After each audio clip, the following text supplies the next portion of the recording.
O sol das 6 da manhã, em vez de aquecer, parecia cortar a pele de Dona Zilda. Seus raios dourados, geralmente um convite para o desabrochar do dia no bairro de Santo Amaro, em São Paulo, eram hoje navalhas. Ela estava parada no centro da sala de estar, um espaço que, durante quase 60 anos, fora o epicípio de sua vida, o altar de suas memórias, e agora, o epicentro de sua angústia. O ar, antes perfumado pelo café recém-passado e o cheiro doce das jasmins do jardim, estava carregado de um silêncio pesado, opressivo, o tipo de silêncio que precede o desmoronamento. Seus olhos, antes brilhantes e repletos da luz da sabedoria acumulada, estavam opacos, marejados por uma dor que parecia rasgar sua alma em pedaços. À sua frente, imponentes e estranhamente frias, estavam 3 caixas de papelão, empilhadas de forma precária no chão de taco lustroso. Não eram caixas comuns. Eram caixas lacradas, exibindo em letras grandes e garrafais a etiqueta de uma transportadora, acompanhada da palavra que lhe perfurava o peito: despejo. As palavras ecoavam em sua mente como o tambor rufar de uma execução. Despejo. De sua casa. De seu lar. Era inacreditável. Queridos contadores de histórias e amantes de narrativas, antes de mergulharmos nas profundezas de uma trama que promete revelar a força oculta por trás da gentileza, peço 1 minuto de sua valiosa atenção. Se você é daqueles que se encantam com reviravoltas inesperadas, com a inteligência que triunfa sobre a malícia e com a resiliência que floresce mesmo nas maiores adversidades, então este é o seu lugar. Venha fazer parte da nossa comunidade. Inscreva-se no canal, ative o sininho para não perder nenhuma de nossas jornadas narrativas e prepare-se para ser levado por uma história que você jamais esquecerá. Agora, sem mais delongas, que a cortina se erga para o drama de Dona Zilda. A resiliência de Dona Zilda. Um contra-ataque silencioso. Ainda em suas vestes de dormir, uma camisola de algodão branca, singela, e que há anos vestia, Dona Zilda parecia uma figura frágil contra a vastidão da sala agora vazia. Os móveis, as cortinas floridas que ela mesma costurara, as fotos emolduradas da família, os pequenos bibelôs que contavam a história de sua vida, tudo isso tinha sido removido.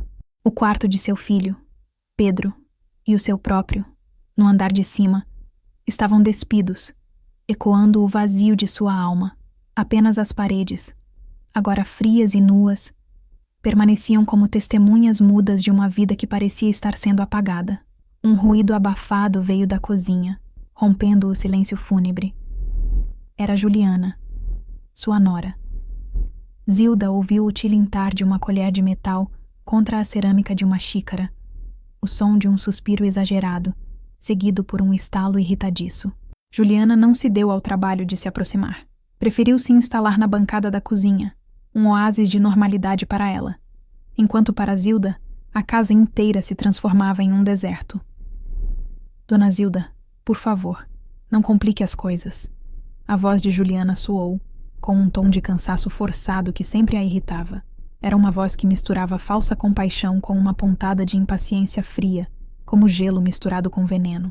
Os rapazes da transportadora vão voltar para levar as caixas grandes. Se a senhora ficar parada aí, só vai atrasar tudo. Zilda sentiu a garganta se apertar.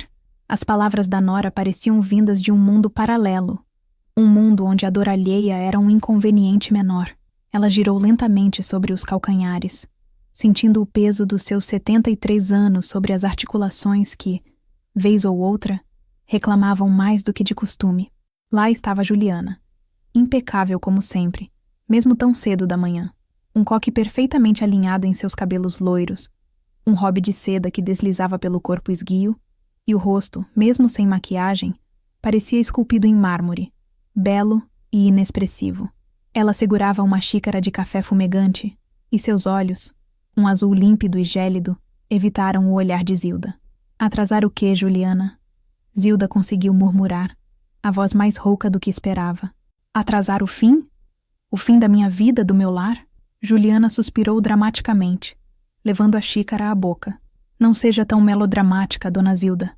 A senhora vai para a casa do seu filho, que é o seu lugar agora. É para o seu próprio bem. O tom de Juliana era condescendente, quase como se estivesse explicando a uma criança o porquê de um medicamento amargo ser necessário. Zilda observou a nora, o nó na garganta se desfazendo em um tremor. Meu próprio bem, ela repetiu, a voz ganhando uma força que a surpreendeu. Meu próprio bem é ter minha casa, Juliana. Minha casa onde criei meu filho, onde vivi com meu Bento, onde eu achava que viveria até o meu último dia. O nome de Bento, seu falecido marido, pareceu cortar o ar entre elas. Juliana estremeceu levemente, um lapso em sua fachada de frieza. Zilda conhecia aquele arrepio, aquela breve hesitação. Era o único nome que parecia ter algum efeito sobre a nora. Um nome que remetia a um passado que Juliana preferia ignorar. Um passado onde as coisas não eram tão convenientes para ela. As coisas mudam, dona Zilda, Juliana disse, retomando a compostura e o tom gelado.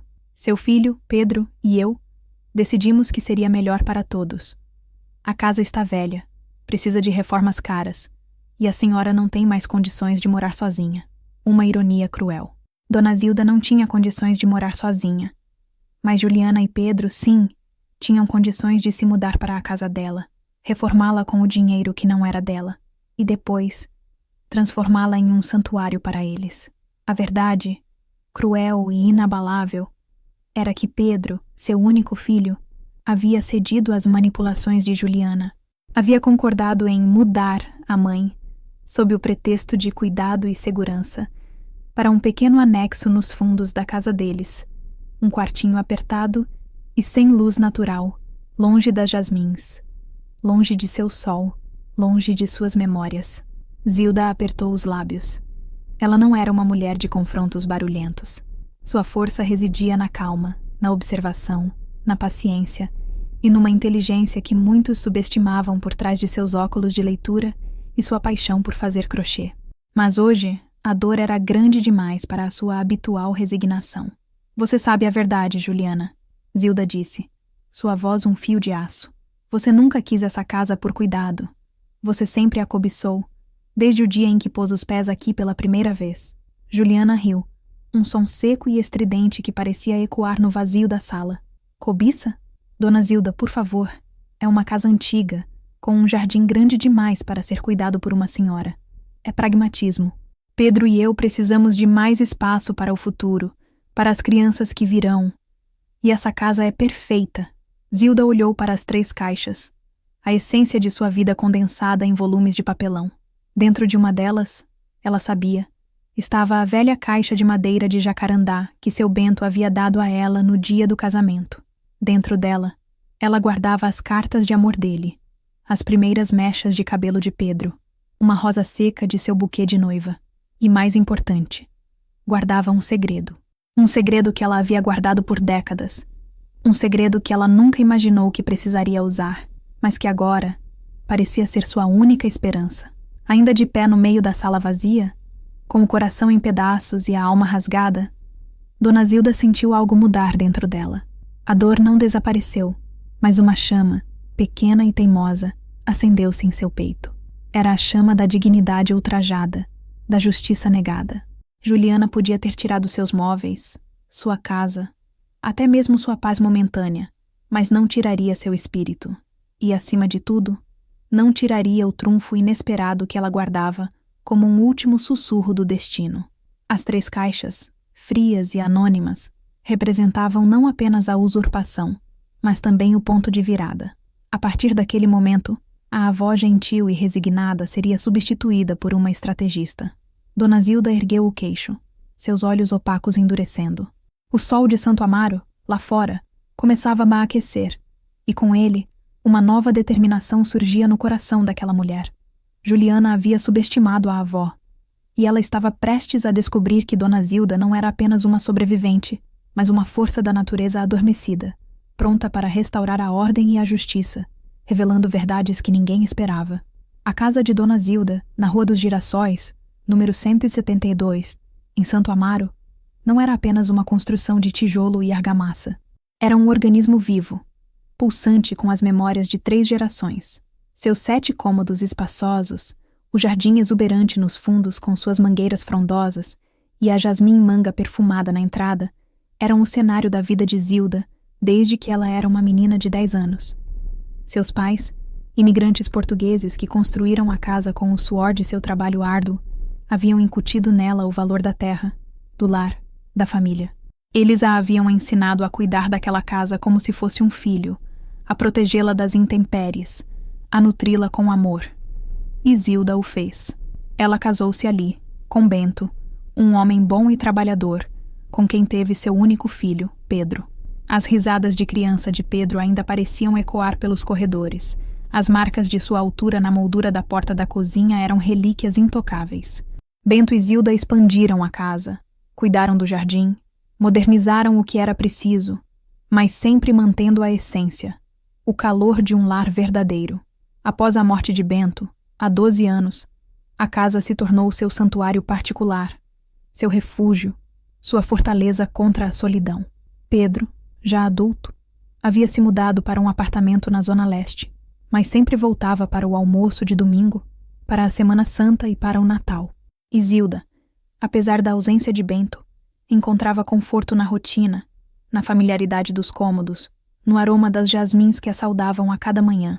A vida de Zilda seguia seu ritmo tranquilo, tecida em crochê, leituras diárias e a espera paciente por Pedro.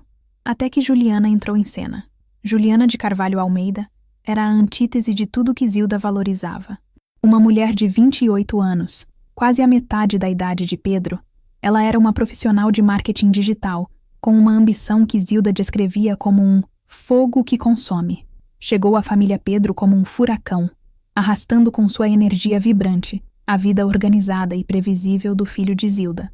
Pedro, um engenheiro agrônomo de 45 anos, sempre fora calmo, ponderado, talvez até um pouco tímido.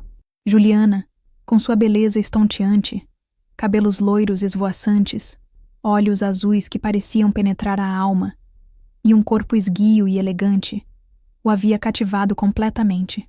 Zilda viu a mudança em Pedro, de um filho dedicado para um homem obcecado pela mulher que, claramente, tinha um plano para sua vida. O primeiro encontro de Zilda com Juliana foi um presságio. Aconteceu durante um almoço de domingo na casa de Zilda. Juliana, ao invés de se encantar com o aroma do bolo de fubá ou com as histórias da família, passou o tempo analisando a casa. Seus olhos, Zilda notou, não repousavam nas fotos de família ou nos pequenos detalhes que compunham a alma do lugar. Em vez disso, Juliana parecia escanear as paredes, medir os cômodos, avaliar a metragem. Que potencial essa casa tem, dona Zilda? Ela exclamou em dado momento, com um brilho nos olhos que não era de admiração, mas de cálculo.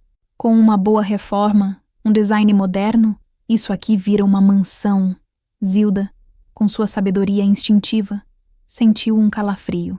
Ela sorriu educadamente, mas a semente da desconfiança foi plantada. Os anos seguintes confirmaram suas apreensões. O casamento de Pedro e Juliana foi grandioso, elegante, mas para Zilda, carente de calor. Juliana começou a exercer uma influência crescente sobre Pedro. As visitas à casa de Zilda se tornaram menos frequentes. Os almoços de domingo, mais tensos. Juliana sempre tinha uma observação sobre a casa. Dona Zilda, essas rachaduras na parede não são perigosas? Ou, a senhora já pensou que poderia ser muito mais confortável em um apartamento menor, sem ter que se preocupar com essa casa grande? A princípio, Zilda tentou ignorar. Depois, tentou argumentar com Pedro, mas ele, cegado pela paixão, sempre minimizava as preocupações da mãe. A Juliana só se preocupa com a senhora, mãe. Ela quer o seu bem, mas Zilda sabia. Ela sabia que Juliana não era movida por preocupação genuína, mas por uma sede de ascensão social e material. Juliana era uma mulher pragmática, cujo amor pelo dinheiro e pelo status superava qualquer laço familiar ou afeto verdadeiro. A casa de Zilda, com seu terreno generoso em um bairro em valorização, era uma peça-chave nesse tabuleiro de xadrez que Juliana montava. A pressão começou a escalar de forma sutil, quase imperceptível para Pedro, mas sufocante para Zilda. Ligações diárias de Juliana, sempre com o mesmo tom preocupado. A senhora está bem? Não está se sentindo sozinha? Ou, não seria melhor ter alguém por perto para ajudar com as tarefas da casa? Oferecimentos de ajuda que Zilda educadamente recusava, sabendo que cada ajuda seria uma invasão. um passo a mais em direção à sua desapropriação. O ponto de virada veio quando Pedro, pela primeira vez, mencionou a ideia de Zilda se mudar para um anexo nos fundos da casa deles. Mãe, Juliana e eu pensamos que a senhora poderia ficar mais segura lá. Teríamos mais controle sobre suas necessidades. Zilda olhou para o filho. Seus olhos marejados, mas não de lágrimas, e sim de uma tristeza profunda. Controlar minhas necessidades, Pedro? Eu não sou uma criança. E esta é a minha casa. Pedro evitou o olhar da mãe. Ele sabia, no fundo, que estava sendo injusto, mas a influência de Juliana era como uma névoa densa que o impedia de ver com clareza. Mas é um bom negócio, mãe. Com o dinheiro da venda da sua casa, poderíamos comprar um apartamento excelente para a senhora, e o anexo seria uma segurança caso algo acontecesse. Zilda, porém, sabia que não havia dinheiro da venda para um apartamento. Juliana já tinha planos para a casa. Reformá-la, transformá-la na casa dos seus sonhos, e provavelmente vendê-la por um preço exorbitante depois de anos, quando a valorização fosse ainda maior. Para Zilda, restaria o anexo e a perda definitiva de sua autonomia. O estopim foi a instalação de câmeras de segurança na casa de Zilda, para a sua proteção, disse Pedro. Mas Zilda sentia os olhos de Juliana sobre ela, observando seus movimentos, controlando sua vida. A jasmim manga, outrora símbolo de boas-vindas, parecia agora um sentinela triste. A casa, que antes era seu refúgio, tornou-se uma prisão dourada. A tristeza de Zilda era profunda, mas ela não era uma mulher de se entregar. A mesma resiliência que a ajudou a superar a perda dos pais, a pobreza no início da vida e a dor da viuvez, começou a fervilhar dentro dela. Ela se lembrava de uma conversa com Bento, muitos anos atrás, sobre a importância de ter um plano B para tudo na vida. Bento, um homem previdente, sempre dizia: nunca coloque todos os seus ovos na mesma cesta, Zilda, e sempre tenha um mapa alternativo, caso o caminho principal se feche. A verdade sobre o trunfo, o segredo que ela havia guardado por décadas, não era algo que ela tivesse planejado usar contra seu próprio filho ou nora. Era uma medida de proteção, um último recurso que Bento havia insistido que ela mantivesse. Um documento, uma informação, um conhecimento que só ela possuía. Algo que parecia insignificante para o mundo, mas que, nas mãos certas, poderia ser uma bomba relógio. Enquanto Juliana planejava cada passo da desocupação da casa, Zilda, em silêncio, revivia os ensinamentos de Bento. Ela observava, escutava e memorizava cada palavra, cada movimento da nora.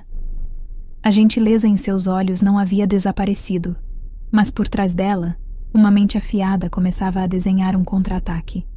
Um contra-ataque silencioso, implacável, que não envolveria gritos ou brigas, mas a sutileza da inteligência e a força inabalável da verdade. Juliana havia subestimado o poder da memória, o peso do passado e a determinação de uma avó que, para proteger seu legado, estava disposta a ir além de todas as expectativas.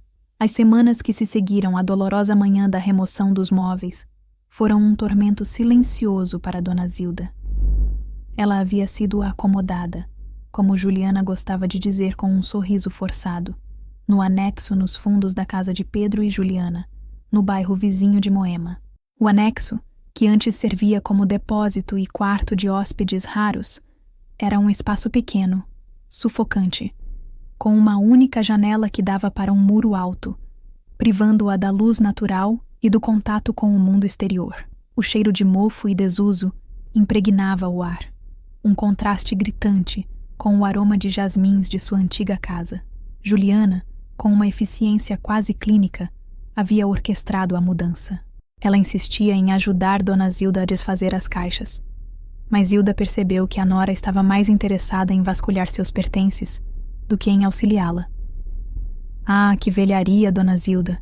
A senhora não precisa mais disso, ela dizia, descartando objetos com um gesto impaciente.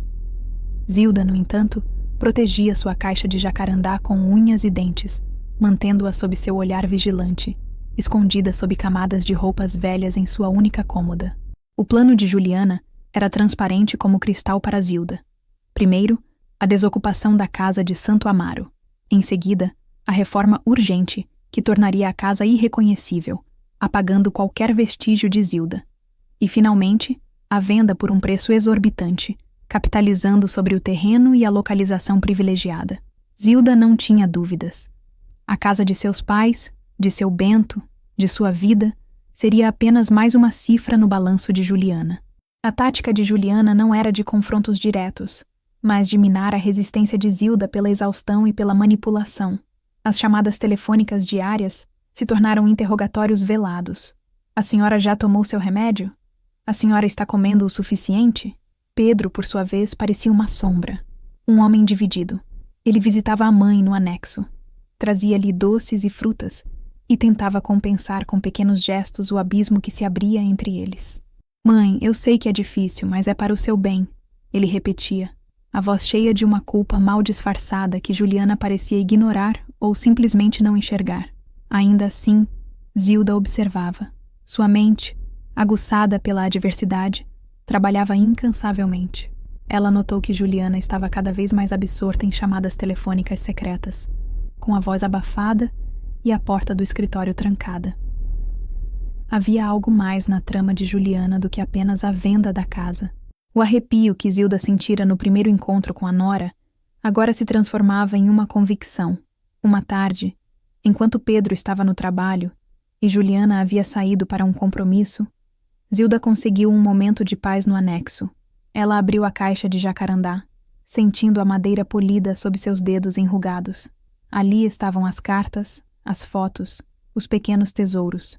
E no fundo, sob um tecido de seda antiga, havia uma pasta fina de couro desbotado. Ela a tirou com reverência. Dentro da pasta, com cuidado, Zilda revelou o trunfo. Não era um segredo de família escandaloso, nem um testamento oculto. Era algo muito mais sutil, muito mais inteligente, a marca da previdência de seu Bento. Era a documentação completa de um pequeno terreno vizinho à sua antiga casa, que Bento havia comprado discretamente anos atrás, sem que ninguém soubesse, nem mesmo Pedro. Um terreno que, legalmente, pertencia a ela. E, mais importante, era um terreno que continha um poço artesiano, fonte de água de nascente, que abastecia não apenas a casa de Zilda, mas também, por meio de um acordo informal e uma tubulação subterrânea antiga, algumas outras propriedades vizinhas. O contrato de compra e venda do terreno vizinho era legalmente perfeito, com a assinatura reconhecida em cartório e todos os selos necessários.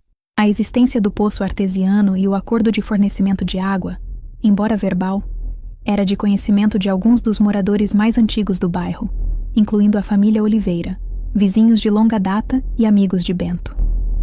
Esse poço e a água pura que ele fornecia era um recurso valioso, especialmente em uma cidade como São Paulo, onde a crise hídrica era uma preocupação constante. Zilda relembrou as palavras de Bento. Sempre tenha um mapa alternativo, Zilda. Às vezes, o maior tesouro não é o que se vê, mas o que se esconde à vista de todos. Aquele pequeno terreno, anexo à sua propriedade, que Juliana pensava ser apenas um terreninho baldio e sem valor, era o seu mapa.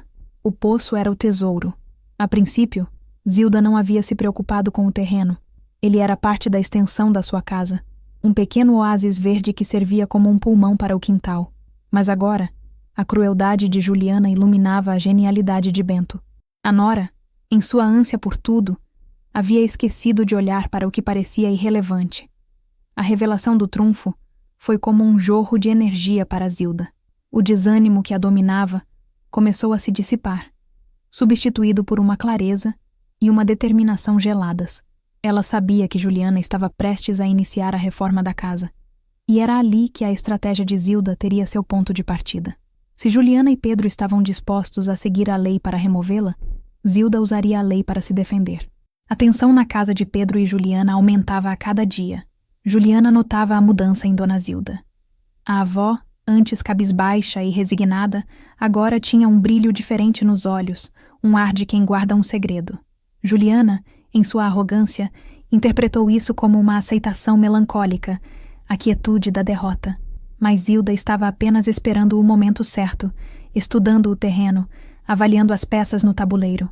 Pedro, por sua vez, sentia a atmosfera pesada.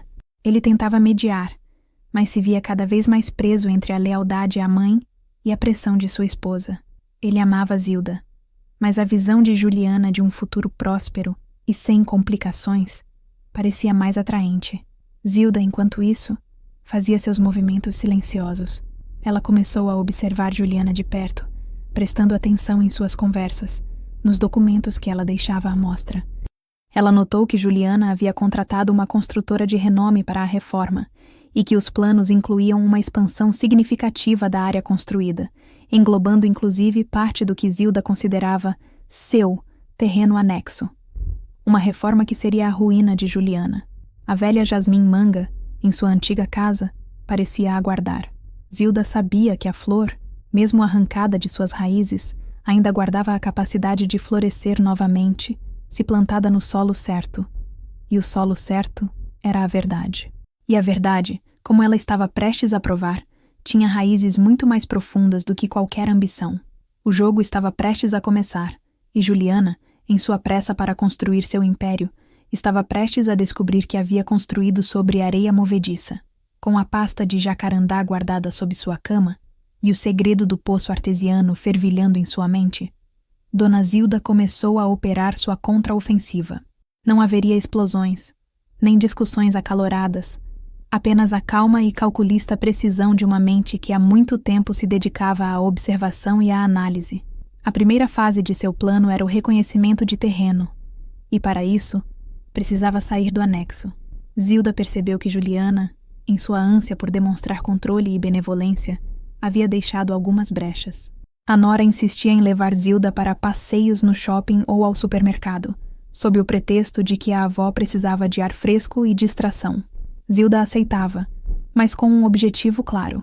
Durante uma dessas saídas, enquanto Juliana estava distraída com o celular, Zilda aproveitou para pegar um táxi e ir até Santo Amaro. A emoção de ver sua casa novamente foi avassaladora. As grades do portão estavam fechadas, as janelas empoeiradas, mas a Jasmim Manga na frente permanecia em pé, forte e resiliente. O terreno anexo, que antes era uma parte esquecida de sua propriedade, agora se destacava em sua mente. Era ali que o coração de seu plano pulsava. Zilda conversou com a Dona Celeste, a vizinha mais antiga e amiga fiel. Dona Celeste, com seus cabelos brancos e um olhar gentil, a recebeu com um abraço apertado. Minha querida Zilda, que saudade! Sinto tanto pelo que estão te fazendo. Essa nora sua... Ah, eu sempre soube que ela não era flor que se cheire. Foi a Dona Celeste que Zilda confidenciou a existência do poço artesiano e o acordo informal que seu Bento havia feito com os moradores mais antigos da rua. Dona Celeste confirmou tudo. Ah, sim, o poço do seu Bento. Bendito seja aquele homem. Nos salvou de tantas secas. Meu marido sempre dizia que era a maior riqueza dessa rua. Ninguém mais tem água de nascente como a nossa aqui. Zilda sentiu um alívio imenso. A memória de Dona Celeste era a confirmação de sua estratégia. De volta ao anexo, Zilda começou a coletar informações de forma mais sistemática.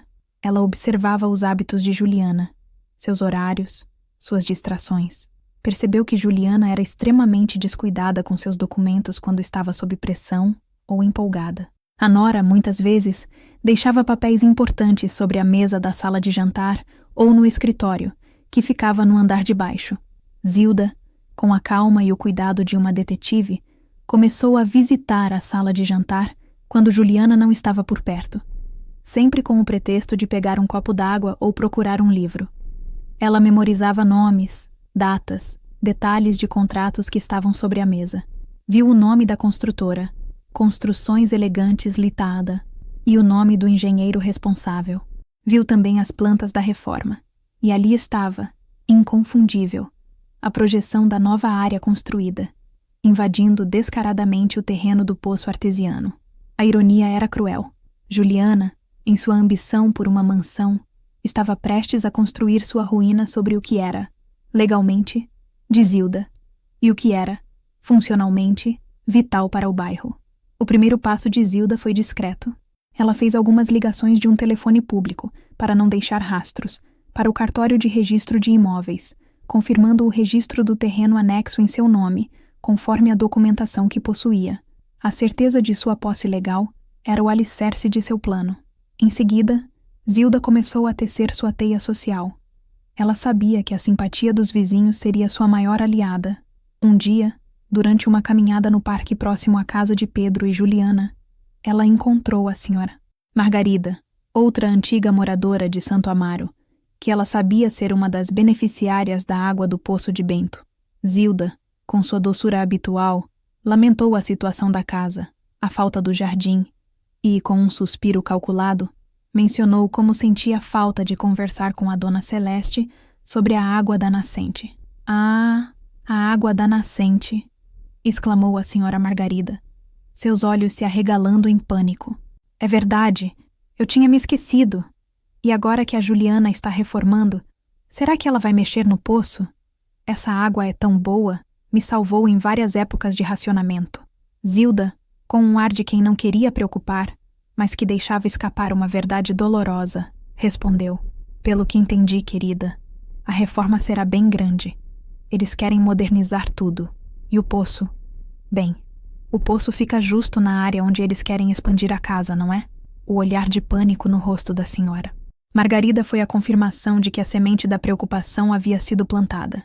A informação se espalharia como fogo em palha seca entre os moradores mais antigos.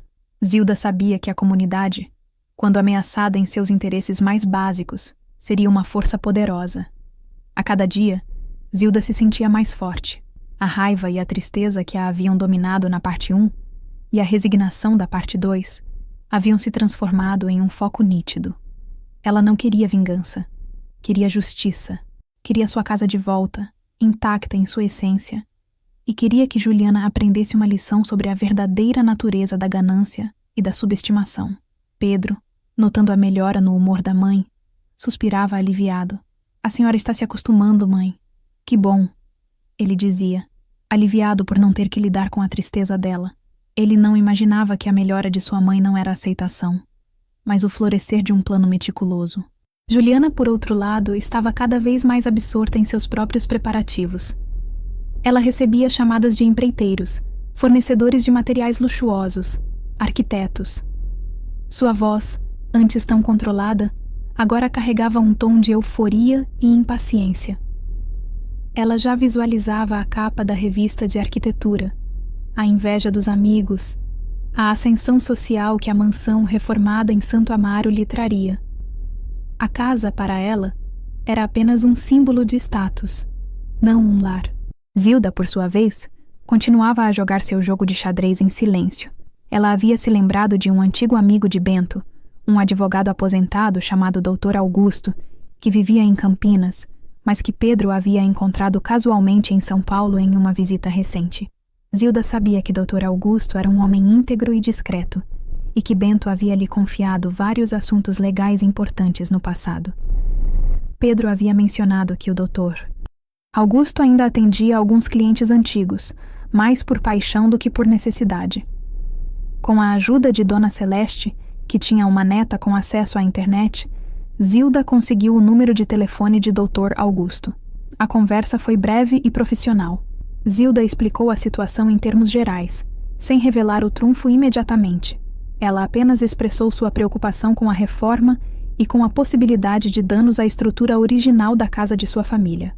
Doutor Augusto, um homem sagaz, percebeu a gravidade da situação por trás das palavras cuidadosas de Zilda e concordou em analisar a documentação que ela possuía. Dona Zilda sentiu um frio na barriga, mas não de medo. Era a emoção do começo de uma batalha. A primeira peça do quebra-cabeça estava sendo colocada. A pedra fundamental da casa de Zilda era muito mais do que tijolos e cimento. Era a memória de Bento, a inteligência de uma avó subestimada e a verdade oculta sob o solo de Santo Amaro.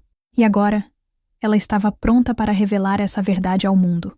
A estratégia de Dona Zilda começou a render seus primeiros frutos de forma sutil, quase imperceptível para Juliana, mas com uma força avassaladora para aqueles que seriam impactados.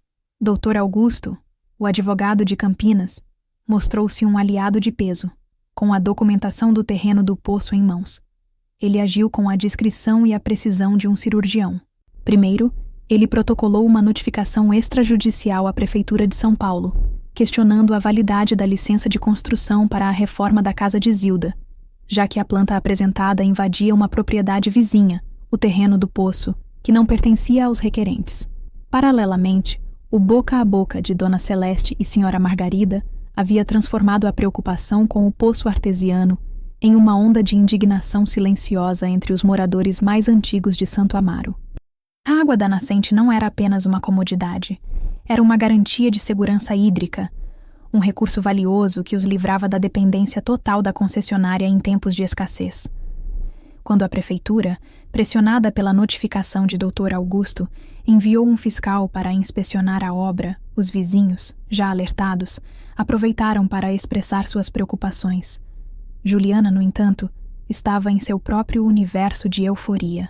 A construtora, Construções Elegantes Lida, havia iniciado a demolição interna da casa de Zilda com um ritmo frenético. O som de martelos e britadeiras ecoava pela Rua dos Girassóis. Para Juliana, cada parede que caía era um símbolo de sua vitória, uma etapa a mais em direção à sua mansão dos sonhos. Ela visitava a obra diariamente, com um sorriso presunçoso nos lábios, ignorando os olhares curiosos e as conversas sussurradas dos vizinhos. Pedro, apesar de sua usual passividade, começou a sentir um desconforto crescente. As ligações da prefeitura para a construtora, os atrasos nas obras, as perguntas dos vizinhos sobre a disputa de terreno que ninguém entendia, estavam o deixando inquieto. Juliana, o que está acontecendo com a obra? Recebi uma ligação estranha da prefeitura hoje. Ele perguntou em um jantar. Juliana revirou os olhos irritada. Burocracia, Pedro. Apenas burocracia. Algum vizinho invejoso deve ter feito uma denúncia anônima sobre barulho. É sempre assim. Não se preocupe. Ela despachava o assunto com a mesma rapidez com que descartava um vestido velho. Mas não era apenas burocracia.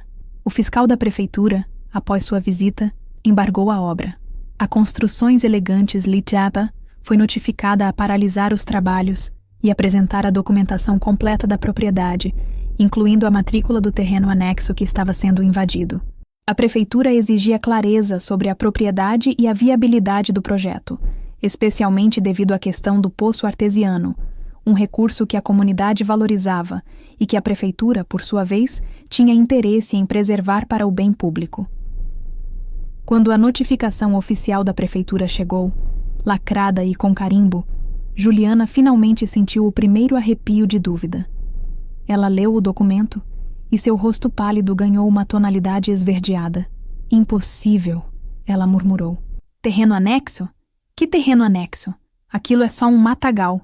Ela não conseguia conceber que um pedaço de terra tão insignificante, que ela julgava sem valor, pudesse ser a chave para o embargo de seu projeto. Enquanto Juliana tentava entender o quebra-cabeça, Dona Zilda recebia os relatórios de Dr. Augusto com uma calma serena. Ele havia feito uma visita à casa de Zilda, com a ajuda de Dona Celeste, que tinha as chaves, tirado fotos da área do poço e coletado testemunhos dos vizinhos sobre o uso da água. O processo legal estava ganhando corpo, e a verdade estava se desdobrando. A ironia atingia seu clímax quando Juliana, desesperada, tentou pesquisar sobre o tal terreno anexo. Ela se dirigiu ao cartório de registro de imóveis, mas seus acessos eram limitados. Precisaria da assinatura de Zilda para obter a matrícula completa do terreno, já que o registro não estava no nome de Pedro. Orgulho ferido, Juliana se recusava a pedir qualquer coisa a Zilda. Ela tentou pressionar Pedro. Seu Bento deve ter feito alguma coisa errada, alguma manobra fiscal. Precisamos provar que aquele terreno é nosso. Pedro, por sua vez, estava cada vez mais confuso e preocupado. Ele começou a se lembrar de pequenas coisas que seu pai havia dito sobre investimentos seguros ou pequenas joias escondidas ao longo dos anos. A passividade que o caracterizava começou a se dissipar, substituída por uma preocupação genuína com a mãe e com a integridade de sua herança. Ele começou a perguntar a Dona Zilda sobre o terreno, mas ela, com um sorriso gentil e evasivo, dizia: "Ah, meu filho, seu pai era um homem muito previdente. Ele sempre pensava no futuro." A pressão sobre Juliana aumentava. A construtora ameaçava aplicar multas por paralisação. Os vizinhos começavam a fazer perguntas abertamente na rua, quando ela aparecia.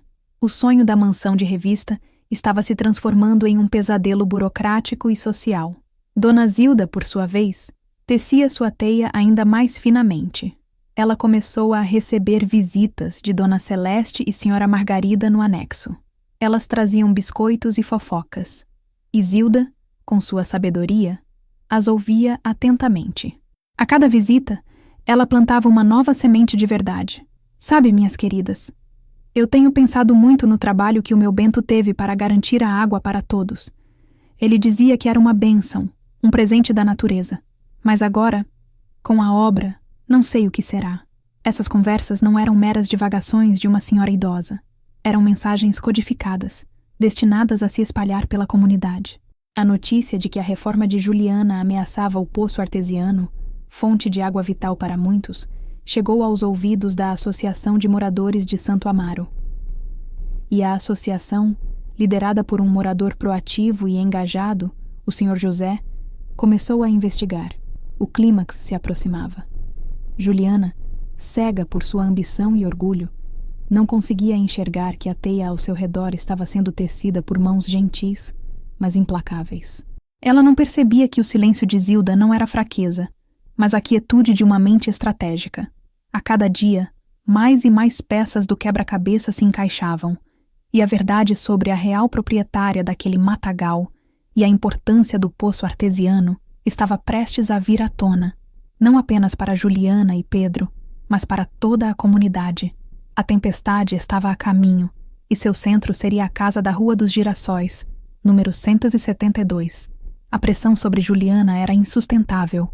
O embargo da obra persistia, as multas da construtora se acumulavam, e o murmúrio dos vizinhos havia se transformado em um clamor aberto. A Associação de Moradores de Santo Amaro, sob a liderança do Sr. José, protocolou uma petição formal à prefeitura, exigindo a proteção do poço artesiano e a verificação da legalidade da obra, citando a potencial ameaça a um recurso hídrico vital para a comunidade. A notícia havia chegado aos jornais locais. Poço histórico de Santo Amaro ameaçado por reforma ilegal. Pedro finalmente quebrou. Abalado pelas notícias, pela pressão dos vizinhos e pela fúria crescente de Juliana, que a tornava irreconhecível, ele confrontou a esposa. Juliana, precisamos resolver isso. O que está acontecendo? Que história é essa de poço, de terreno invadido? Minha mãe sabe de alguma coisa? Juliana, com os cabelos desgrenhados e os olhos injetados, gritou. Eu não sei, Pedro. Eu não sei. Sua mãe deve estar senil, inventando histórias para nos atrapalhar. Aquele terreno sempre foi uma extensão da nossa propriedade. Não é dela. Pedro, no entanto, já não estava tão convencido. A imagem de sua mãe, tão calma e serena diante da turbulência, contrastava com o desespero caótico de Juliana. Algo estava errado. Ele decidiu visitar Dona Zilda no anexo. Zilda o recebeu com a habitual gentileza, mas seus olhos transmitiam uma determinação inabalável. Pedro, sentando-se na beirada da cama apertada, com a cabeça entre as mãos, confessou sua confusão. Mãe, o que está havendo? A Juliana está enlouquecendo. A obra parou, e estão falando de um tal poço e de um terreno que não nos pertence. Zilda suspirou. Era o momento de desvelar a verdade, não com acusações, mas com fatos. Ela pegou a pasta de jacarandá de debaixo da cama e tirou a escritura do terreno do poço. Meu filho, ela disse, a voz suave, mas firme. Este terreno aqui, com o poço artesiano, foi comprado pelo seu pai há muitos anos. É legalmente meu, conforme esta escritura. Seu pai nunca falou muito sobre isso, mas ele sempre disse que era uma garantia para o futuro, um seguro contra qualquer adversidade. Pedro pegou o documento, seus olhos arregalados de surpresa e vergonha. A assinatura de seu pai, o selo do cartório, tudo era autêntico. Mas como? Por que ele nunca nos contou? Seu pai era um homem muito sábio, Pedro. Zilda respondeu, olhando para a parede nua do anexo. Ele sabia que nem todo conhecimento precisa ser público. Ele me ensinou que, às vezes, o maior poder reside no silêncio e na discrição. Ele sempre me disse, Zilda, esse terreno é o seu porto seguro. Guarde-o. Reze para que nunca precise usá-lo, mas saiba que ele está lá. Zilda explicou sobre o acordo informal com os vizinhos para o uso da água, sobre como Bento sempre cuidou do poço. A mente de Pedro ligou os pontos. A burocracia de Juliana, a denúncia anônima, a loucura da velha, tudo se desfez diante da verdade nua e crua. Juliana havia ignorado um ativo valioso, um legado familiar, por pura arrogância e falta de pesquisa. E a Juliana, ela planejava construir sobre isso, não é? Pedro perguntou, a voz quase um sussurro, pelo que as plantas que ela deixou à mostra mostravam sim, meu filho. Zilda respondeu, com um toque de tristeza.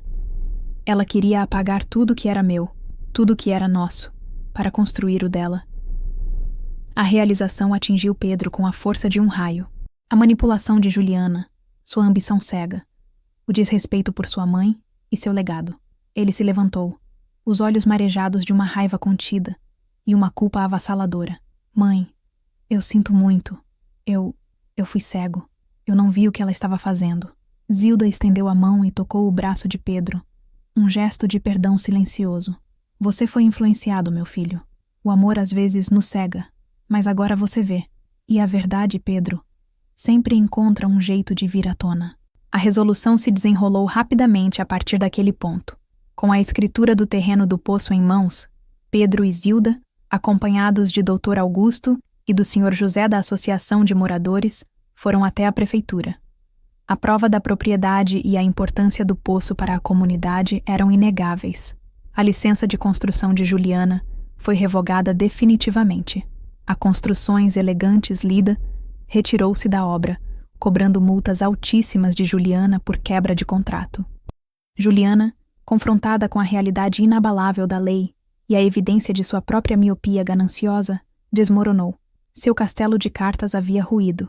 A imagem pública de mulher de sucesso e benfeitora da família se desfez em pó, substituída pela de uma mulher ambiciosa que tentara roubar a casa da própria sogra, ameaçando um recurso hídrico vital para o bairro.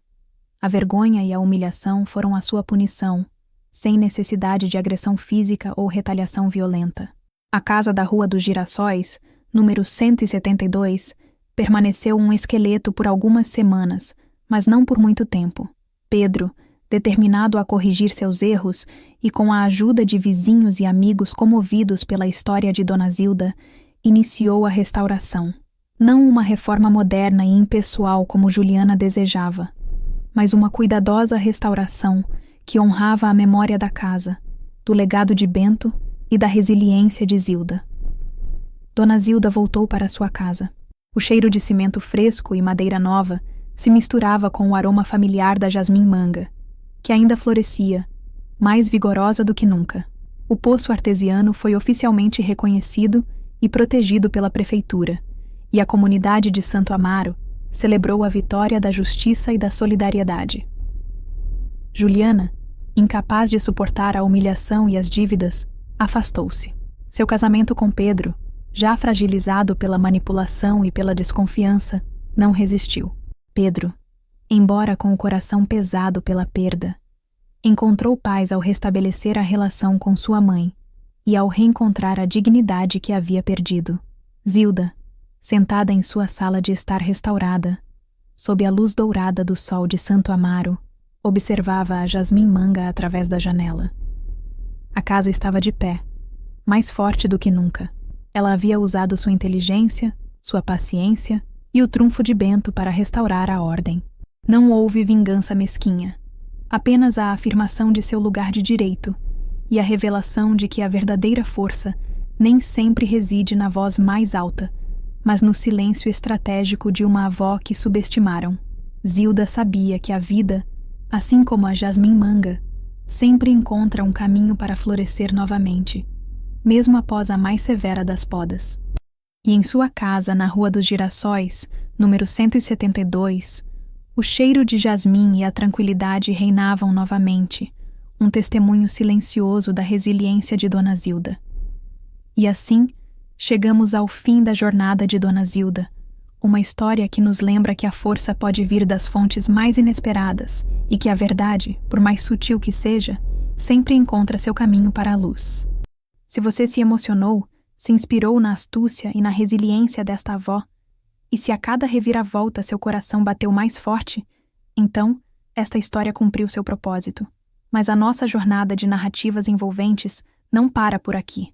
Ajude-nos a continuar contando histórias como essa. Inscreva-se no canal para não perder nenhuma aventura. Deixe seu curtir se você se conectou com Dona Zilda e seus desafios. E claro, deixe um comentário abaixo. Queremos saber o que você achou. Qual foi a sua parte favorita? E quais lições você tirou dessa incrível jornada? Sua participação é o combustível que nos impulsiona. Até a próxima grande história.